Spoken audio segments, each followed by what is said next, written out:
Before we study clubs and societies, I want you all to copy this format in your note copy. Yeah, you can pause the video and copy this format so that it becomes easy for you to study. One, you have your income and expense account format, and then another one is statement of financial position. So please copy this format before you see the video.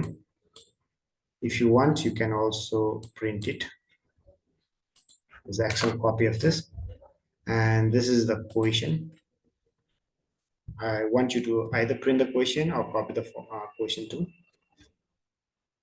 Okay, so now I'm going to start with the concept. So this is chapter 3, clubs and societies. Before you understand how to do accounting of clubs and societies, you need to understand simple concepts regarding clubs and societies. For that, you need to understand what a non-profit organization is. So non-profit organizations are established without the motive of earning profit. They don't plan to make profit. They are created for the promotion of art, culture, games, sports, fine arts, hospitals, schools, etc. So basically, they are established for promotion of these kind of activities. Clubs, societies, hospitals, libraries, community-based schools, missionary organizations, etc. are examples of non-profit organizations. And for the purpose of your A2 syllabus, we'll be studying only clubs that's required by your syllabus. So financial statements prepared by clubs are the three financial statements prepared by club. One is receipt and payment account, income and expenditure account, and statement of financial position. I want you all to make notes of this in your note copy. The third important point is you need to understand the changes in terminology. There are some changes in clubs and societies. For example, income statement is called income and expenditure account. The profit is called surplus, or you can also term it as excess of income over expenditure. Loss is called deficit, or you can term it as excess of expenditure over income. Then there's capital account, which is replaced by accumulated fund, and cash book here is called receipt and payment account. Okay, now we're going to see how to make these three important statements. I'll show you what a receipt and payment account looks like. So normally, receipt and payment account is given the question. So here the example itself would be your receipt and payment account. This is a sample of your receipt and payment account. Here you can see. The left side is your receipt. So this is exactly a replica of your cash book. This section is receipt, and you can see at the right hand side, this is the payment section.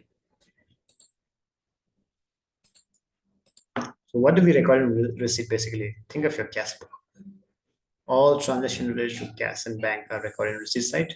All transactions related to payments, outflow of cash and bank is recorded in your payment side. So out here, if you read the question, we're going to do this example to understand clubs and societies. If you see here, it's saying the following receipt and payment accounts for the year ended 31 of 2014 has been prepared by Himal Gardening Club. We have receipt section here. You have opening bank balance at the beginning of the year 146. There is amount received from seed sales, subscription received, so entry fees, annual dance ticket, equipment hire. So these are all receipts made by the clubs. We need to think from club's point of view. We are the accountant, so we have received this amount under these following headings. The first one is your opening balance, as I said.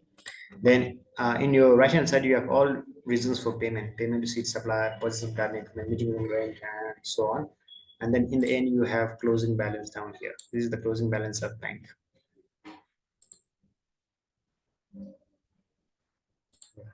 This is your receipt and payment account. Now, the second one is you need to make income and expenditure account. Now, income and expenditure account is very, very simple. I'm going to the format. When you make income and expenditure account, all you have to do is total income less total expenditure gives you surplus, or I can say excess of income over expenditure. So you just have to have a heading income.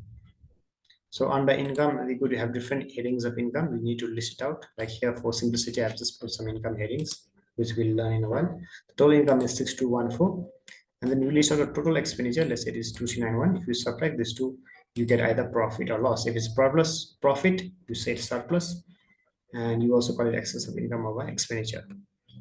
If it comes loss, you write it as deficit. cannot excessive expenditure over income. Then there is the statement of financial position, which is exactly similar to the financial statement of sole trading business. The only major change is out here. See, under capital and liabilities, you had accumulated fund. Instead of capital, you had accumulated fund. You can put first place the opening accumulated fund balance here. Then we add surplus that is obtained from here 3823. You need to add here the surplus, just like we used to add net profit. Here we add surplus, and then what the total you get, that is your, if you add the opening capital and the surplus, you get your total accumulated fund. That's how we do. So this is the only major thing. The rest are same. So in non-current assets section, there would be non-current asset, current asset, all the list of current assets. Under non-current liabilities, list of non-current liabilities. Under current liabilities, list of current liabilities. So basically, we are totaling them up.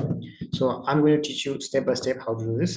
But before you learn it properly, I recommend you to copy this format in your copy or print it out so that you learn step by step.